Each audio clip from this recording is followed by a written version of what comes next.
Hello and welcome to the Emily Rassam Show. Today I am joined by Danny M.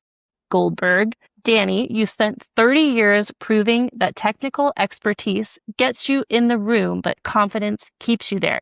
Tonight, I want to know what happens to all the brilliant people who never figured that out and what they can do about it starting right now. Emily, thanks for having me. I think in general, I was somewhat one of those people, and I was just a classic people pleaser. You know, you grow up, people telling you, hey, be nice to people, and people be nice to you, and everything will be fine. And you start realizing you're going to get picked on all the time in elementary school and junior high, and you start learning how to develop a bit of an edge. Then you get in the professional world, and then you kind of flip back to that niceness. When I was at Arthur Andersen almost 30 years ago, you know, it's placating to everything that everybody above you, wants, which is, again, fine. But what I found is most people like that tend to be taken advantage of. And they kind of lose sight of their own identity because they're so focused on taking care of others, they don't take care of themselves. And so from that standpoint, I think everybody can be a recovering people pleaser. But I think they need to focus on a couple things: setting boundaries, understanding and setting expectations, learning how to say no, and being able to have crucial conversations. Right. And so how did this pivot into creating your company, Gold SRD, Gold Standard? I think it's a pretty good story. So I would say back in like 2007, 8, I started writing articles because I was interested in it. And I was at a dentist appointment or something, and I ran into a Chick-fil-A after, or Starbucks. I don't really remember. But I saw people sitting around there at 11 o'clock on a Wednesday morning thinking to myself, why can't I have this life where I have this level of flexibility, but still make money? And we started pushing that route on the training side. And then in 2009, I quit my job and went full-time into it. And I was able to sell my company, buy it back in 2014, and it's taken off ever since. So it's been a wonderful experience when you're able to control your own destiny. It's you can't put a price on that. That is so true. And was it hard for you then to get over the fact that you weren't clocking in every day? I know that's always been a toughie. Yeah, well, you learn to be a lot more flexible. I would say my dad worked at Raytheon and TI for 43 years. All my brothers work for companies. We were told, my parents were immigrants, go work for a company and they'll take care of you. And that's just not the reality anymore. Maybe it was 40, 50 years ago, but it's not anymore. And so I had to become a lot more flexible. It's funny because my girlfriend always tells me, she's like, why aren't you more busy? And I tell her all the time, I say, I work when you're not around so you and I can spend time together. I can work anytime I want. Right. So it's, you learn how to be very, very flexible. That is true. So I wanted to start off by mentioning your book. I'm not sure when you published it, but I think it was this year, right? It is called A Little Bit of A-Hole. And before we get into anything else, tell me what that title means and why you put your name beside that. It definitely put us out there because it kind of took me out of my normal, internal audit, accounting, finance training. But I wanted to make it provocative, really to focus on the hidden message inside of it, which is everything we've already started talking about. It's, these people, every time I talk to somebody about this book, most people tell me, oh man, I need to read that. That is me. Right away. And so it's all about understanding, what your expectations should be, understanding what boundaries you should have, having good, sound moral quality and character, and really building your self-confidence because once you understand your expectations, what you want in life, you become very confident in your message. And a lot of people in the business world struggle with that confidence and making sure they're representing their message correctly. Right. And you said that it's developing or finding what you want. Was there a time that hit you as a business owner that this is what I want? And tell us the story about it. Yeah, it was probably the first big contract I got when I was able to sell my company. And I was with another organization for 3 years and it was a revenue sharing program. And again, I bought it back. It was kind of that aha moment that it's like, wow, you can make a lot of money and not be under the corporate umbrella. And again, like I never learned that as a kid. So that was my biggest aha moment that I'm like, and it's also afforded me to do all these other things, a couple other ventures I've got, write books. I mean, if I was working in the corporate world, I wouldn't be able to do any of this. It's true. It does take up a lot of time. And here is what surprised me after reading the title of your book, after digging into your background a little bit, but I heard that you are, or you call yourself, an introvert. How did you end up doing all of this and writing a book on assertiveness? It is funny because, when you do that personality test, I just lean introvert a little bit, and everybody's always surprised by that. But I'm naturally I don't want to say quiet person, but I am very comfortable in my own skin. I spend most days hanging out with my dogs at home working. I don't need social interaction at all times. And I think that's where the introvert's driven. And I always tell people like this, or anytime I'm speaking in front of a group, it's like I have a switch on my back and I turn it on and I shut it off after. And a lot of people can relate to that message, but very specifically, they can relate to the mental and physical toll it takes when I do like a 4 to 8 hour class. It's exhausting. So the last thing I want to do is talk to people. Last thing I want to do is see people. I just want to be left alone for a little while and kind of decompress. And so I think that's how I'm able to do it. And I always tell people when they're speaking in public, you don't have to be an extrovert to be a good speaker. You've got to be yourself, know your message, and interact with people. So what was it like going from not speaking in front of people to doing your first presentation? And how did you get through that? Emily, I was at the Institute of Internal Auditors in Fort Worth. I think it was 2007, I would say. So almost 20 years. And I was told, hey, you need at least what'd they say? They said like 15 or 20 slides per hour, 50 slides per hour you need in PowerPoint. And I was like, wow, that sounds ridiculous, but let me give it a try. And I'm naturally interactive. I've never taken a public speaking course. It's just, this is who I am, and it's a good fit for me. That day, I think I was supposed to go 50 minutes, and I think I went 33 because nobody was talking to me. And I called my wife at the time. I said, "Hey, I'm done. I don't want to do this anymore. This is awful." And then the next week, I had speaking gigs in Chicago and Seattle, and again, the same approach worked really well with this group. So I knew just by watching other people do training and sitting through trainings myself, if you're not interacting, if you're not having fun, if you're not entertaining people, you're going to lose your message. It doesn't matter what kind of message you have and how good it is. Nobody's going to care about it. That's true. And did you ever have a fear of public speaking? Because I know that's one of the top fears that people have. I think probably when I was younger, in my teenage years, I probably did. But by the time I've gotten older, I just kept on looking at what other people are doing. I kept thinking to myself, man, I can do this a lot better than them, honestly. And it turns out I've been able to. So I think a lot of people definitely have that fear. And we actually have a class on public speaking too. Good to know. You also talk a lot about the invisible worker, someone who delivers results but isn't seen. And they a lot of times miss a raise or promotion. What's the path that leads someone to become invisible in their career? And we'll talk about how you overcome that afterwards. It goes right back to what we've been talking about on being a people pleaser. When you say yes to everything, if you're a yes man, nobody kind of respects your opinion at that point because they know you're going to say yes to it. I had a guy I worked with for years. Every time we'd go in for a bid with a consulting job, he'd come back and say 3 weeks. Everything takes 3 weeks. And eventually we had to exclude him from these meetings because he was so off on his expectations. And he would say that to please the client, to get the job. And then we would end up eating 4 to 6 weeks of work. So it made no sense whatsoever. But that is a quintessential example of what a people pleaser really is. They're going to do whatever the boss says. They're going to work long hours. They're going to be the workhorse. They're going to be very, very reliable. But that doesn't mean they're going to get promoted. And that doesn't mean they're going to get appreciated. So if there's someone not being seen and they're doing all of these things, but it's invisible work, what should they do about that? Today's world, I think you might go look for another job, quite frankly. Right. Your boss, you might have that standard with your supervisor right now, where even if you tried to implement certain things to not be invisible, it might be a struggle. First thing I think everybody should do is understand who are you and what are you about? What are your pillars of life? What are your expectations in a job? What are you looking for? And if your expectations aren't getting met, you probably need to look a little bit outside of the organization, because I don't know if you're going to get what you need out of that. It's all about, Emily, you know this. Everything is about relationships, period. If you have good relationships, I told my brother this years ago, he had a boss that was looking out for him and he's very successful now. And I said, don't leave, because this guy loves you and he will make sure you go places, period. And it could be just that 1 or 2 people that you need. But if you don't have that, it's going to be very difficult to move up in corporate America.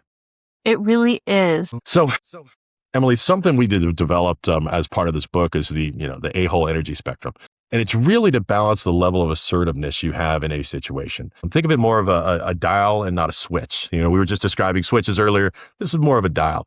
Level one's polite firmness, making sure that you keep daily boundaries. One of the pieces of advice I always give people to change the way things are going for them is say no to something today. It could be anything, but learn how to say no and maybe not even explain yourself at times. So I'm not available for that, or that's not going to work for me, but maybe I can do this instead.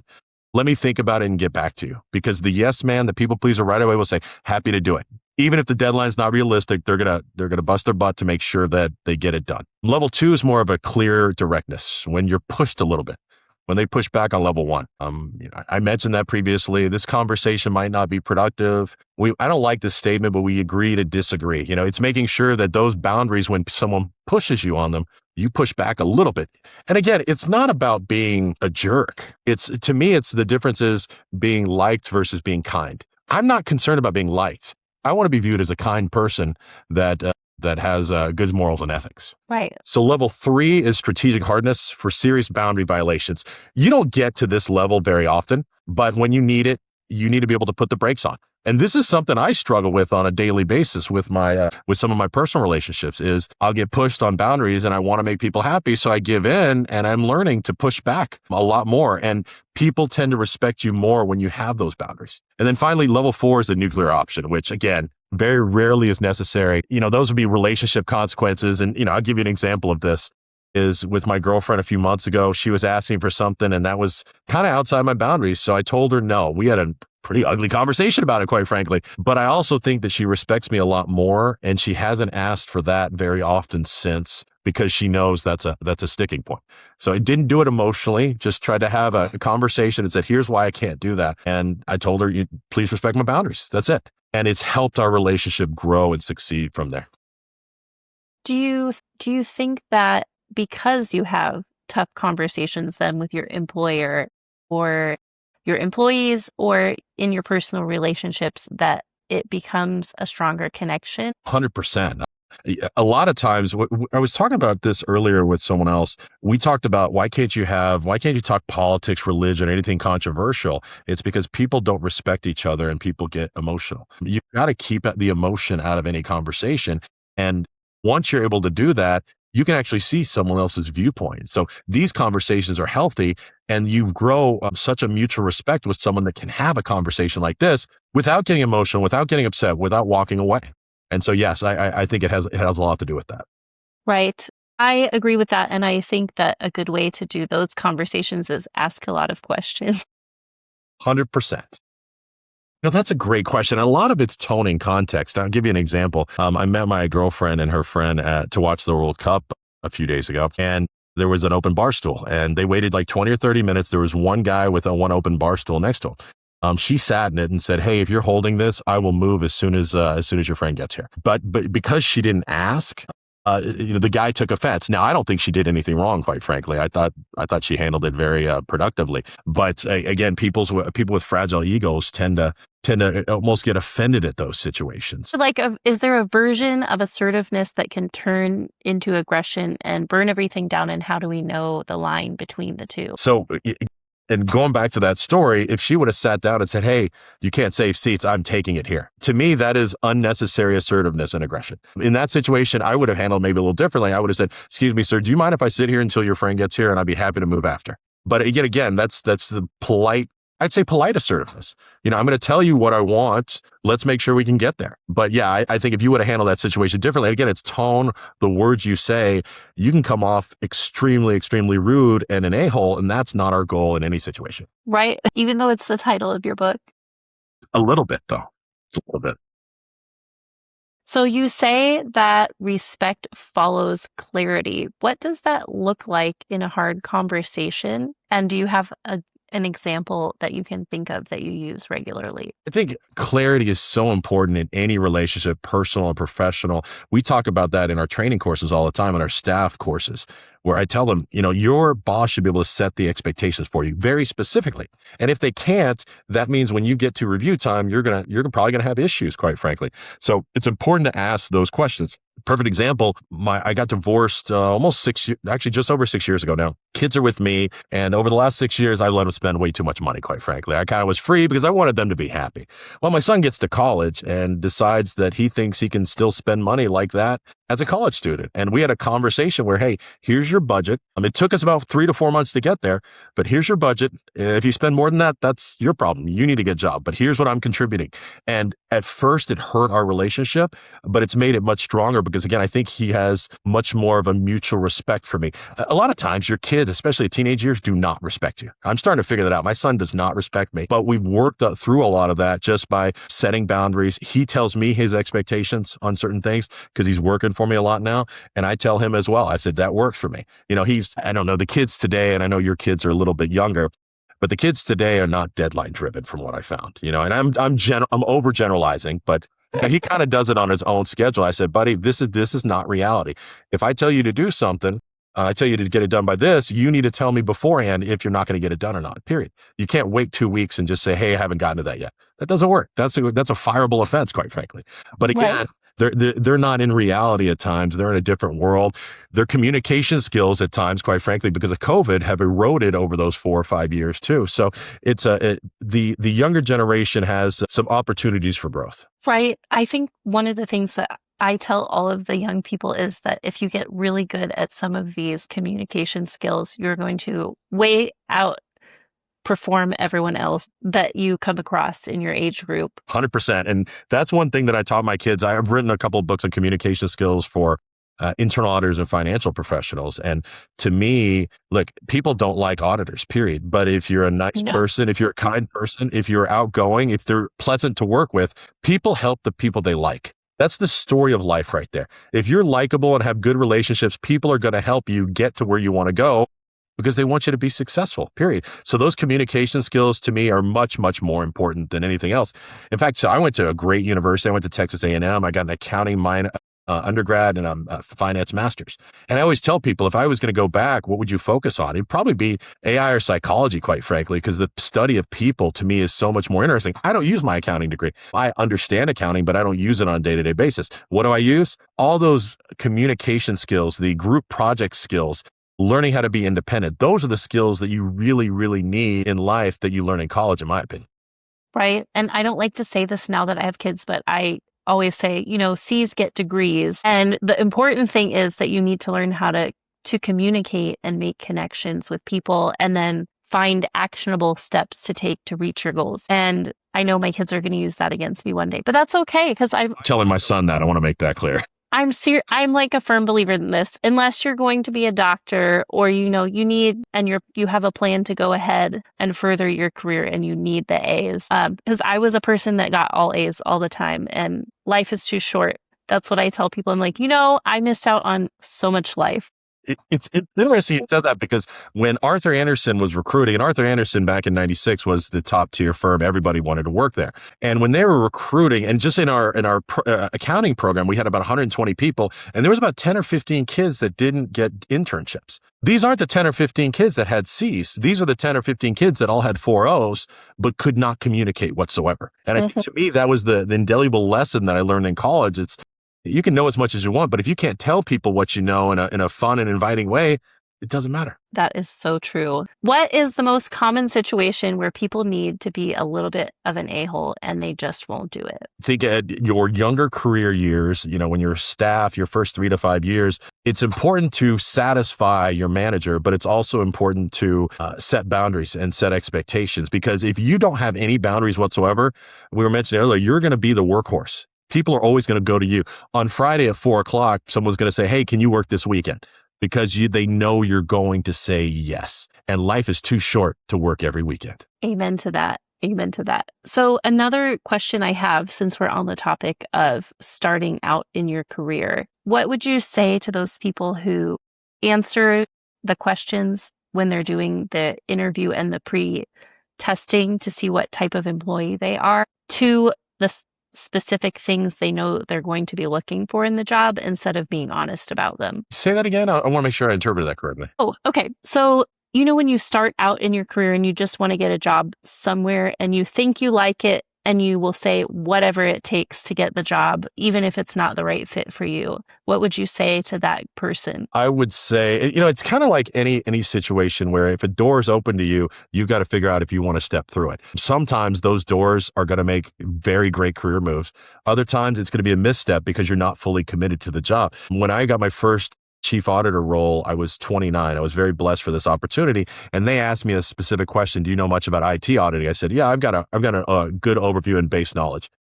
Emily, I knew nothing. Okay. I want to make that clear. I literally knew nothing about it, but I was committed to teaching myself as I got the job. And so again, that's one of those situations where, it was a little bit of a fib, but I was willing to put in the time to meet those goals and objectives. I would just say, always set realistic expectations from the onset. And I will say this, I think the younger generation does it better than my generation, because we really were told, like my dad, I thought the workday was 6 to 6 every day, until I was probably about 17, because I didn't know better because my dad always worked that. So I didn't want to, that's the example I had. I didn't want to turn into my dad. And my dad was a wonderful person. He had a great career. He had a great retirement that he passed away a few years ago, but he got passed up for promotion after promotion after promotion. He always got passed up. He would just slowly move up incrementally. That's why I was there for 43 years. And I love my dad, but I did not want to become my dad. Right. And I think sometimes our parents are the best teachers for those kind of things we need to hear as we grow older. That's what I've been trying to tell my son about this budgeting is I told him, I said, these are lessons you have to learn. He's very generous with his girlfriend with my money. And I told him, I said, you can't be a gentleman if you have no money, buddy. So, you got to stop that. And again, he's learning those lessons. But yeah, your parents, you learn great things from your parents. You also learn some bad things as well. Mm-hmm. And budgeting is a good one to learn. You coined the term people-centric skills and wrote your book specifically about internal auditors, which of course we all know are not always the people that you want to see coming into the office. Yes. Yeah. And why does technical expertise alone fail even brilliant people? In the second that series, I think one of my catchphrases was IQ gets you the job, EQ gets you promoted. The biggest things you need to get promoted are emotional intelligence, great personality, good communication skills, and good public speaking skills. And, really we focused on a lot of that because there was no real book that kind of combined the whole topic of communication into one. We had stuff on audit interviewing or body language, but we really wanted to focus on, hey, day-to-day communication. How do you build rapport with people when you've got the scarlet letter A for auditor on your chest and they don't want you there, so you've already got a strike against you. So how do you build that relationship? And so both series of books did really well in our industry, and I'm very happy. I'm happy I got a chance to write those. Right. And then from the entrepreneurship side, I think, oh, great, have an auditor so I don't miss anything because, it's easy to miss things. And then from the employee side, it's, oh my gosh, I'm going to have to do extra work. As soon as people hear the word auditor, there's a natural fear because of government auditors, quite frankly, of the right. Tax collectors. And what I always tell people, internal auditors make sure people are doing what they're supposed to do. I'm not out to get you. I just want to make sure you're doing it efficiently and effectively and doing your job right. And that's it. Simple as that. And so if you're doing your job right, you and I are going to get along just fine. Yes. And so from your experience in that, what is a communication skill that you specifically learned when dealing with people in that high stress situation? I learned to really represent myself, to be very happy at my job, if that makes sense. I enjoy my job. And I always brought really good energy in those situations because there's a lot of stress and people don't want to talk to somebody that's monotone, that doesn't want to be there, for goodness sake. So I would always combat their maybe seriousness with more of a serious but lighthearted nature and very outgoing. I've got a photographic memory, so I remember little things about people. I always follow up with birthdays, how many kids they have, what age of the kids. Those little things. If you remember my name, that shows that you were listening. If you remember my kids' names, that shows you care. That's true. And what is the biggest communication mistake that you see happening on a regular basis with professionals? I would say it's personal and professional. It's a misalignment of expectations causes conflict more than anything else. When you really look at the root of any conflict, I thought you were doing this, you did this. So especially in the workplace, that's why it's so important to understand your boss's expectations. If you work for multiple bosses, everybody has different expectations of what you should be doing. And so if you don't understand that, you don't have the pathway to success. And are there any signs that you would say abandon ship if you're the employee with the lack of communication, other than the one you mentioned about not getting promotions after your set amount of time that you wanted to do it in? Yeah, it's really, really tough because nobody wants to necessarily leave their job. But, Emily, you've reiterated this a few times. Life is too short to work in a crappy job, where you're miserable. Everybody knows what I'm talking about on Sunday afternoon around 4 or 5 o'clock, and you start feeling your stomach feel a little sick because you got to go to work the next day and work a lot of hours for people that don't care about you and work you don't like doing. And so from that standpoint, people always say, do what you love and you'll make money. I don't know if I agree with that. I would say find something you're good at, learn to love it, and then you'll make some money. And to me, that's the formula for life. So I would say in these situations, when your boss is completely shut down, he or she doesn't listen to your opinion, isn't open to your feedback. When you try to talk to them about getting feedback, they shut you down. You probably need to transfer away from that person because that boss kind of controls your future at that point. Either transfer away or move away from them because it's not going to be a successful relationship in most cases. Right, because you do spend a very large chunk of your time at work. So it's an important thing to consider. If you think, it's funny, when I was a audit director at one company I worked at, I used to think that people that had kids just weren't dedicated to their jobs because they would leave at 3 o'clock to pick up their kid. That's ridiculous. And then I had kids. And I realized really quick that that's 10 times more important than anything I could do at work. And so I would work nights, probably 8 to 11 every night so I could come spend time with my kids because I only had 3 hours a day with them, period. And at that age, it's never enough, but specifically at that age, it's not. Right. I always joked with my colleagues and said, I'm going to get a picture of a family and put myself in there like I'm mom so I can leave early once in a while. Love that. I love it. Like, no one has to know anything. I'll just put the picture on my desk and say, I have to leave for pickup. I don't know what kind of pickup it is, and so how are some ways for you to identify these skills that you have? You keep mentioning that your skill set, but a lot of people have a hard time understanding their skill set. They can tell somebody else what they're skilled at, but personal skill set. How do you develop a list of that and really know thyself? Personality trait tests, I think, are very helpful to understand how you work and work better, understanding what you want and what you expect, understanding how you view yourself, but then soliciting feedback from people you trust and asking them how you view me. Because, I've had this couple situations the past week where my son's like, Dad, no, you're wrong on that. That's not how you are at all. And I'm like, and again, I think a lot of people have that perception of themselves that's maybe unrealistic, either good or bad at times. And so it's very important to solicit feedback from your significant other. If you have some coworkers, your boss, anybody that can really understand how I work the best and defining what those expectations are. That's true. And then is this something that you really had to focus on when you decided to become an entrepreneur? Well, it's funny because I always focused on communication skills. I thought they were really important and I was never good at sales. So when I was in public accounting, I never advanced as far as I should because I wasn't good at sales. Then I started selling myself and it became very, very easy for me because it's something I obviously believe in. So I tended to focus on, someone asked me, hey, do you do a lot of marketing? I've never done a Google ad. I've never done a LinkedIn ad. I do some mass emails and then it's all relationships. And again, I'm not saying you shouldn't do those things, but if you don't have those relationships, I get so many referrals and my client retention rate is probably 85 to 90% on a 3-year rolling period.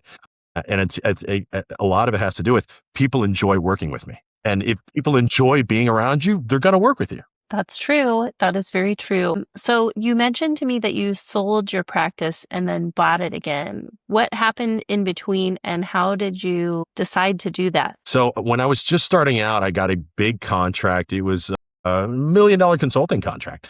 And I didn't have the staffing. I didn't have the capital. I didn't have anything. I think we were about 4 months into starting our business. And so long story short, I got a consulting firm and I said, hey, I've got this contract, but you got to buy us. And so we were earning revenue sharing for the 3-year period. But what I learned is I didn't like working for other people. Specifically, I didn't like working for other people that didn't understand my business. And so my business over that 3-year period kind of floundered. Revenue was about 200, 250 a year. And then in 14, when I bought it back, I think we went up 40 or 50% first year, and it's gone up ever since because I knew my business more than anything else. So at that point, I've actually looked at selling the business again, and I keep thinking to myself, I can't do it because again, I don't want to get stuck in that rut of working for somebody that might not understand how to really make money in my industry. That makes sense. So what has being in business for 30 years taught you about yourself that nothing else could have?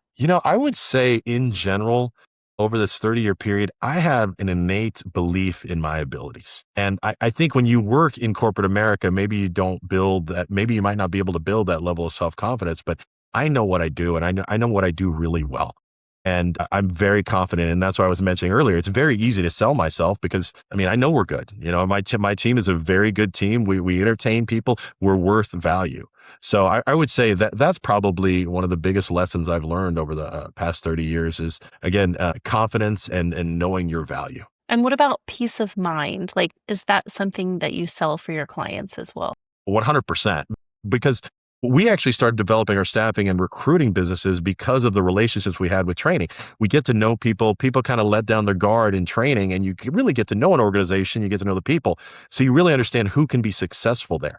So yes, that peace of mind, they know. I have some clients that don't even tell me what to train on. They'll say, hey, do a report writing class. And I'm like, okay, well, do you want me to customize it? No, just do your thing. And I have a lot of clients that are like that because again, that's the peace of mind where if they offshore something to me to do, it's going to get done. It's going to get done well. That makes sense. And so I think that I saw somewhere you run about a 20-hour work week. How did you do that? And what did you change about your routine and business that made that more possible? That fluctuates a lot. Like if I'm delivering a class, if I've got a class for 16 hours, that's what I mean when I've got a 20-hour work week. I'm doing 4 hours a day of training.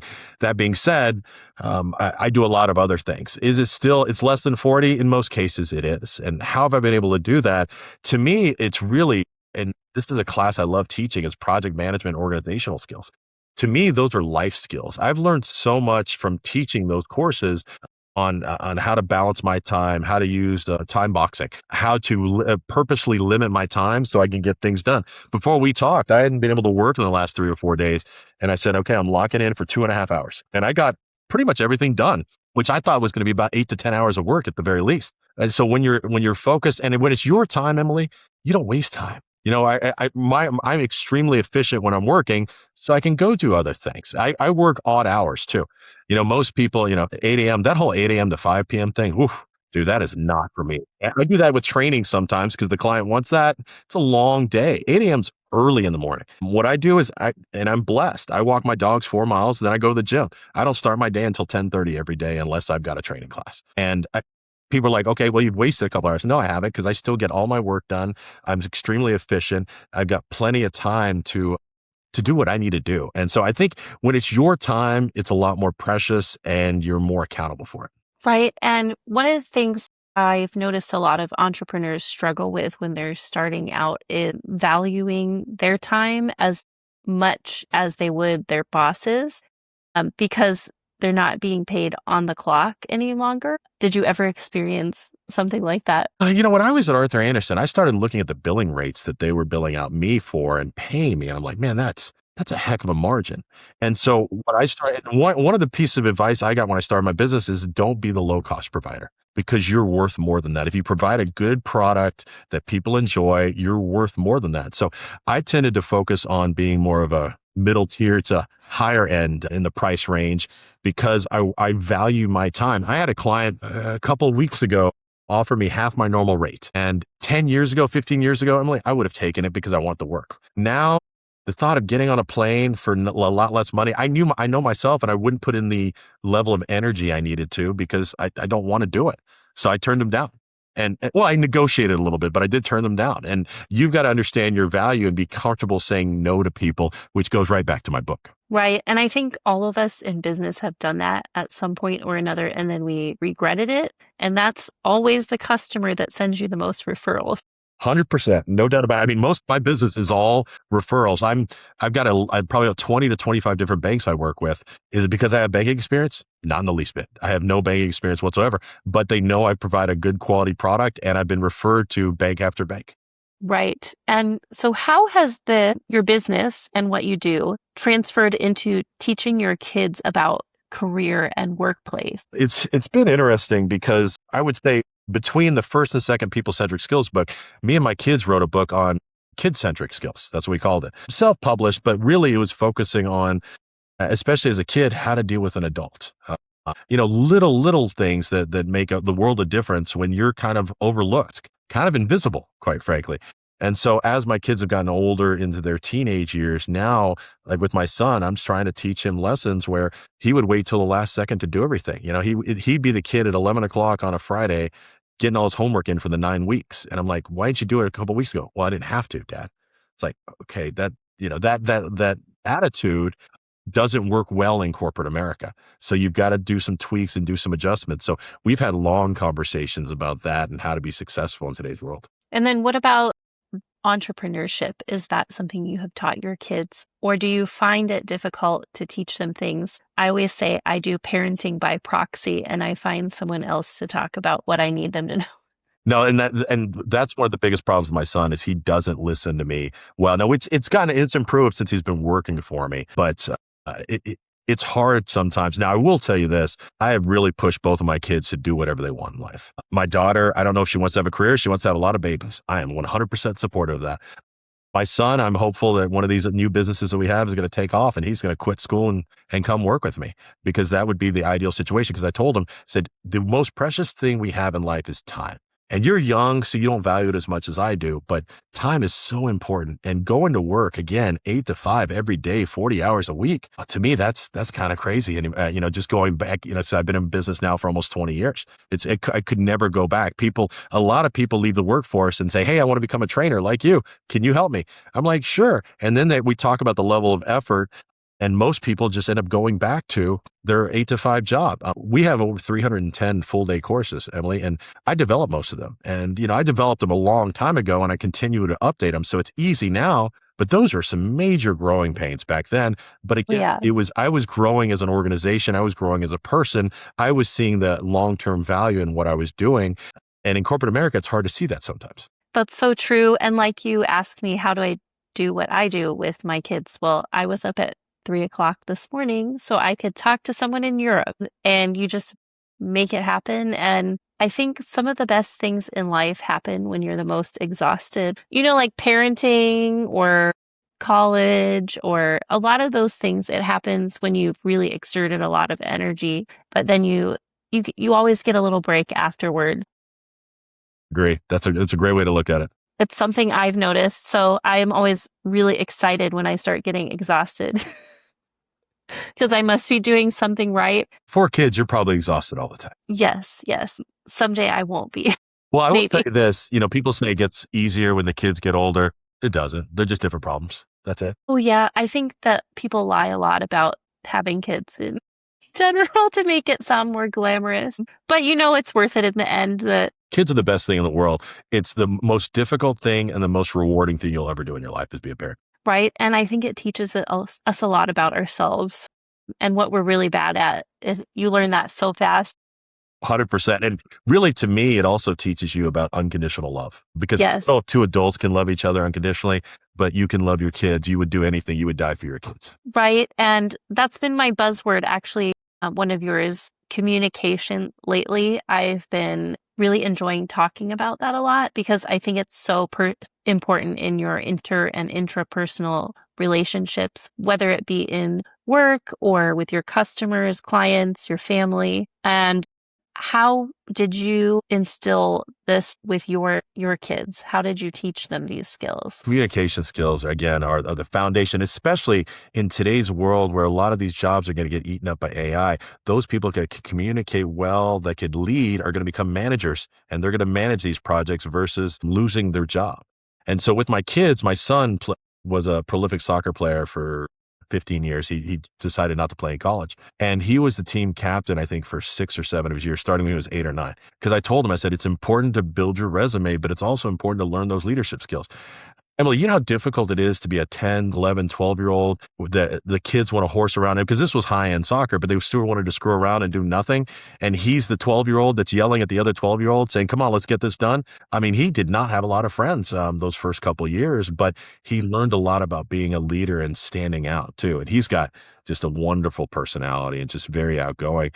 Similar to my daughter, she didn't play sports for very long, but she learned a lot and learned how to be competitive and communicate well throughout. And, teamwork is such an important aspect. That is really true. And I think it's something that athletic pursuits can teach you, or not even necessarily athletic. You can do nerdy team things too. It could be, as long as it's in a team, as long as you're working together as a team, I think you can learn the same lessons, whether it be basketball or ballet or gymnastics. It doesn't matter as long as you learn how to work with people and start to realize that people have such different personalities. I mean, just night and day. And it's hard to understand people. And that's why we keep going back to the conversation on expectations, is once you understand what their expectations are, once you understand what they want and what their personality is, you can help them be successful. Is there something then you did to teach your kids assertiveness versus aggression when they were growing up? And how are they doing with that? Have you worked with them on that? Or is it something that they're still learning? My son is very emotionally intelligent. I will give him, he's probably more emotionally intelligent than I am. He is assertive when he needs to be, but he's like the nicest kid in the world. And he's learned that balance too, because he used to have a temper. He used to blow up at times and just lose control. And he's really learned how to manage that effectively. It's kind of like, people always say to me, must have ADHD or something because I'm always bouncing around on different topics, always doing something. Maybe I do, but I've also learned how to manage it to be successful. I think most successful people have some level of potentially of ADHD. So going back to my son with assertiveness, he does a really good job. My daughter's been put in situations where she had to be assertive over the past few years, and she's done a good job of understanding and making sure she's setting boundaries, especially for a young lady with boys. Making sure you're setting those boundaries appropriately. And if they don't, then you need to get your brother involved or your dad involved, or you get some guy friends involved and make sure that they understand what those boundaries are. So she's been really good about setting those upfront boundaries as well. That's good. I'm proud of her. Well, honestly, I think a lot of part of it probably was learning lessons from getting divorced, honestly, with, Right. me and my ex-wife got divorced. I was with the kids 24/7 at that point, and I got to know my daughter on a much deeper level. Quite frankly, she's told me a lot of stuff that I never wanted to know in the first place, but she's going to tell me that because I'm our outlet. And people always ask, how do you connect with, for me, connecting with my son's easy because we have so much in common. Connecting with my daughter was much tougher. That's all I did was listen to her because what most people want is to be heard. That's very true. And now talking about your son, and I hear that you have 2 additional businesses that you are launching in the near future. Can you tell us about them? I have one other one. It's a sports memorabilia business, but that's been going on for about 8 years and it's doing really well now. And that was a hobby turned into a business. This one has a lot to do with my follically challenged forehead here. Excuse me. Bless you. I always walked around with like a little washcloth all the time because I was always sweating. I mean, I'm in Dallas. It's 110 today. It's the weather's crazy. And I was in a nice steakhouse with my girlfriend. I pulled out the towel. She goes, don't pull that out in this restaurant. You look ridiculous. It's nasty. And I thought about it. I thought she was just being mean. I don't think she was. I mean, I thought she had a very valid point. So I started using a pocket square, a soap pocket square. Well, those don't absorb anything. So No. I decided I had an epiphany at a hotel about a year ago to combine the two into one, where this is a normal looking pocket square, but on the back, it is a microfiber fiber towel. So you can use it for multiple purposes, but it's a functional handkerchief. That's the way we look at it. So we're launching that here over the next few weeks. The website's up. It's called Crown Cloth, crown with an E, cloth.com.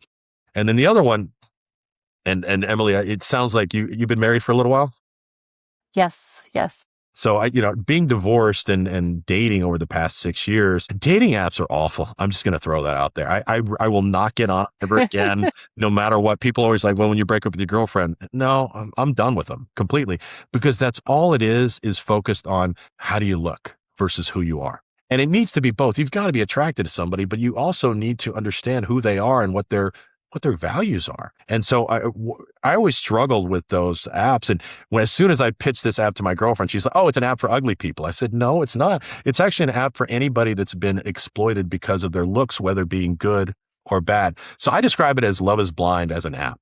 We focus on, instead of swiping on faces, we swipe on commonalities, likenesses, non-negotiables, restaurants, type of food, activities, and you build a profile from there. And once you match with somebody a certain percentage, you get to connect with them, but there are no pictures yet. And we make sure people have pictures and they aren't heavily edited so people aren't catfished. But the user gets to choose when they want to share the pictures. It's all in the hands of the users. And so to me, I think it's not that we're eliminating looks, we're just not focusing on it. And that's called Like Me, Lyke. Okay. I like that. And tell us a little bit about the process. Was it easier or more difficult than you expected? Which, both businesses? Let's start with the Like Me. It wasn't that difficult, honestly, because I had a concept, and with the AI tools today, I kind of built a prototype of what I thought the app should look like. And then I went to a couple development teams and said, okay, can you make this, but make it a lot better than I have? And right now we're in the throes of it right now. We're in module 5 on development. We should be done by the end of the summer. And it's been great because I am not a technical developer whatsoever. I have none of those talents, but I know what I want to see. And so they've done a good job of creating my vision. The other company is, and this is the way I kind of look at any startup. I'm not a big proponent of putting all my eggs in one basket. So I look at, being strategic about our investments. So if one of these businesses don't take off, it's not the end of the world. It's a low capital investment, but I'm very happy and excited about the potential for both of them to be very successful, because again, whenever you're starting a business, what differentiates me from everyone else? Is this unique? And do people need it or want it? And if you can answer those 3 questions with yes, you probably got a successful idea. That is very true. And while we are wrapping up, can you tell us your best piece of advice you have ever received from anyone? Don't be the low-cost provider. Understand your worth and understand your value. And if you bring value to the table, you will be successful. It goes back to what we were talking about. People that like people that do something they love, well, they're going to make money. It's like, no, you got to be good at it too. And you got to provide a unique perspective. So I would say, not focusing on price, because that's what I think most entrepreneurs start with, and focusing on value. That is so true. And then tell us your favorite book. So it's funny because I don't read a lot nowadays, which is horrible to say because I've written so many books now. But I would say A Purpose-Driven Life, I liked quite a bit. And this is going to be completely random and it has nothing to do with business. I'm a basketball aficionado and I like basketball from the 70s, ABA. It's called a book called Loose Balls. I've never reread a book before. I've read that book 4 times. So. Wow. That's pretty neat. And then is there anyone that you can think of after we've spoken that you would recommend to come on my podcast? I need to remember his name. He's got a podcast. I think it's Johnny Jensen. Have you ever heard of him? I haven't. I was on his podcast, I think last week. He'd be a really good guest that I can connect you with. That would be wonderful. Well, I want to thank you for taking time to speak with me today and for telling us all about your businesses. But one more thing before we finish up, where can we find you and your books? You can get a signed author's copy of the book and go to littlebitahole.com and you can order it there. You can also get it on Amazon if it's outside of North America, because we're only focusing our author copies here due to shipping, quite frankly. Also on LinkedIn, on Twitter, you can find Danny M. Goldberg, and I'm out there. And you can also go to our main company website, Gold, S as in Sam, R as in Ricky, D as in David.com. Thank you for sharing that. And I appreciate speaking with you today. It has been quite a pleasure. Yeah, I enjoyed it too, Emily. Thanks for having me.